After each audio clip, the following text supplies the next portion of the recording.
Kata para ulama, ada 4 persiapan yang harus kita miliki agar perjumpaan kita dengan Sang Tamu Agung yang bernama dengan bulan suci Ramadan betul-betul mengesankan dan membahagiakan.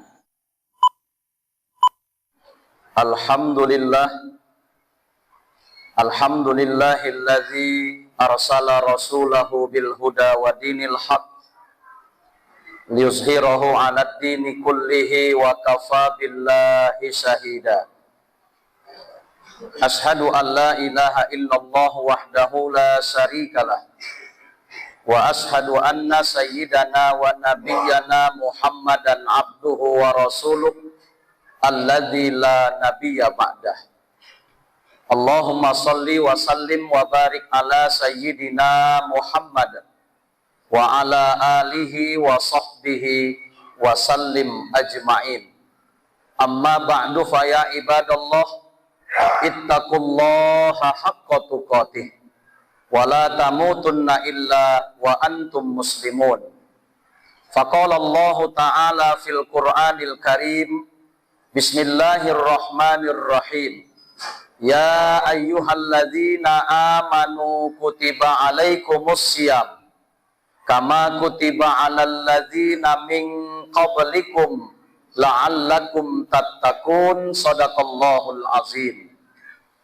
Puji dan syukur kita panjatkan kehadirat Allah Subhanahu wa taala atas segala nikmat dan karunia yang telah dan masih diberikannya kepada kita, terutama sekali nikmat iman dan Islam, kesehatan, kesempatan, panjang umur, sehingga pada Jumat kali ini kita masih dapat hadir di masjid yang kita cintai dalam rangka menjalankan kewajiban kita, sholat fardu Jumat secara berjamaah. Rasulullah bersabda dalam hadisnya, man taroka salasa jumu'atin bi ghairi uzrin kutiba minal munafikin. Siapa yang meninggalkan 3 kali sholat Jumat tanpa uzur yang syar'i, tanpa alasan yang dibenarkan, maka dicap dirinya sebagai kelompok munafik. Salawat serta salam sama kita hadiahkan kepada junjungan alam Sayyidul Anam Rasulullah Muhammad sallallahu alaihi wasallam. Semoga kita akan mendapatkan syafaatnya nanti di hari kiamat kelak. Amin ya rabbal alamin. Hadirin jamaah salat fardu Jumat rahimakumullah. Hari ini kita telah berada di tanggal 29 Sya'ban 1446 Hijriyah. Itu artinya kalaulah besok kita puasa, berarti tinggal menghitung jam, Ramadan akan kembali menyapa kita. Ramadan, Sang Tamu Agung akan kembali mendatangi kita. Ramadan, Sang Tamu Istimewa akan kembali menjumpai kita.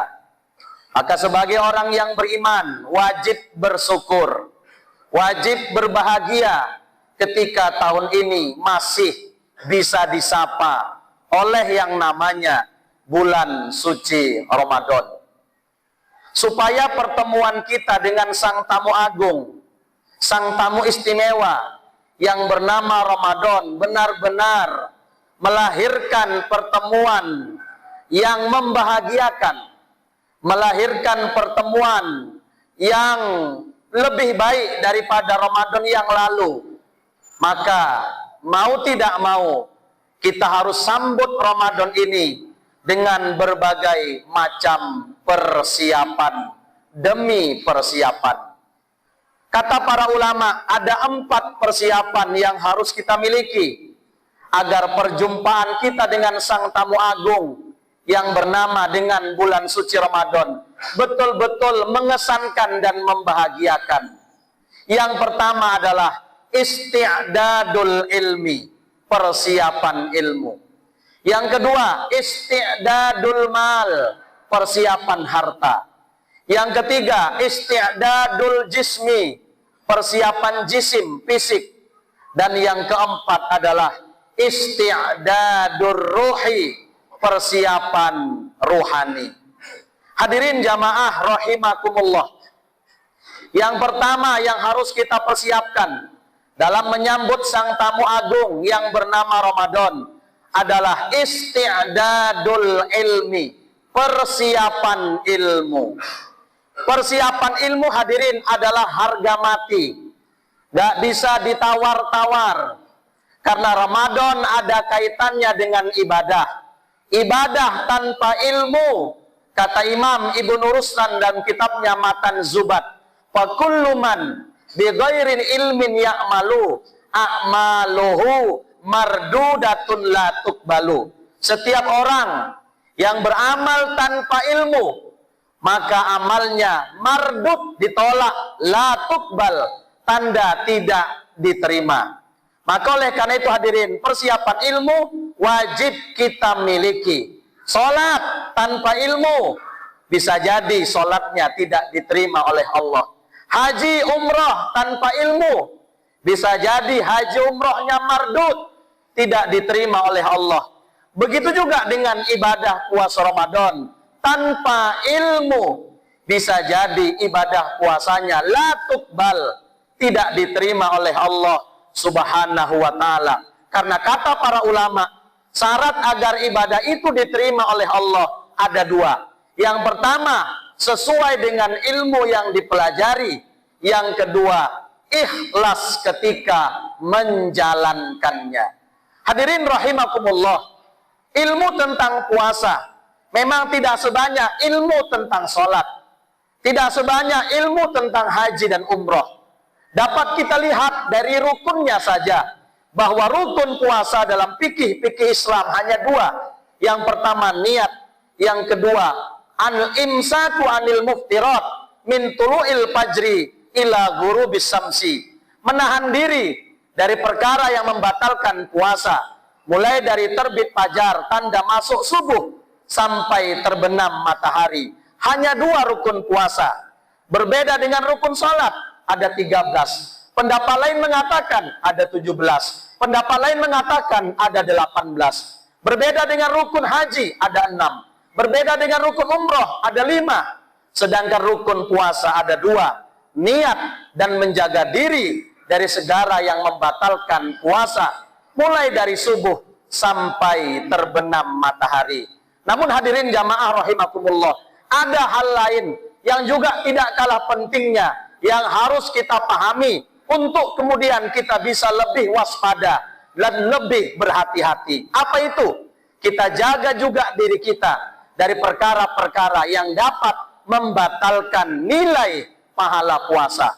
Karena nanti akan banyak kita jumpai orang-orang Islam mampu menahan dirinya dari makan, minum, syahwat hubungan suami istri, tapi tidak mampu menjaga puasanya dari hal-hal yang dapat merusak pahala puasa, hingga akhirnya puasanya hanya mendapatkan lapar dan dahaga saja. Apa saja yang harus kita jaga hadirin? Jaga panca indera kita dari hal-hal yang diharamkan. Pertama, mata kita. Jaga pandangan kita dari melihat yang haram-haram. Yang kedua, lisan kita. Jaga lidah kita dari berbicara yang haram-haram, seperti dusta, bohong, seperti ghibah, menceritakan aib keburukan orang lain, seperti namimah, mengadu domba, seperti fitnah, seperti marah-marah, dan perkataan-perkataan haram lainnya. Lihat nanti ketika berpuasa, tidak sedikit kita melihat puasa tapi marah-marah pun jalan terus, puasa tapi mencintai orang pun jalan terus, puasa tapi bohong pun jalan terus. Maka puasa orang yang seperti ini, maaf, hanya mendapatkan lapar dan dahaga saja. Nilai puasa yang besar tidak didapatkan dari Allah Subhanahu wa ta'ala. Maka dengan mempelajari ini, kita bisa lebih waspada dan lebih berhati-hati. Apalagi telinga kita, jaga dari mendengar hal-hal yang diharamkan. Ustadz, maaf, saya tidak pernah menggibah orang, tapi saya hanya mendengar maka dosa orang yang mendengar sama dosanya dengan orang yang menceritakan. Jaga tangan kita dari perkara yang haram, apakah memukul atau mengambil barang yang bukan menjadi miliknya. Kaki kita jaga dari tempat-tempat yang diharamkan. Pikiran kita jaga dari pikiran-pikiran kotor.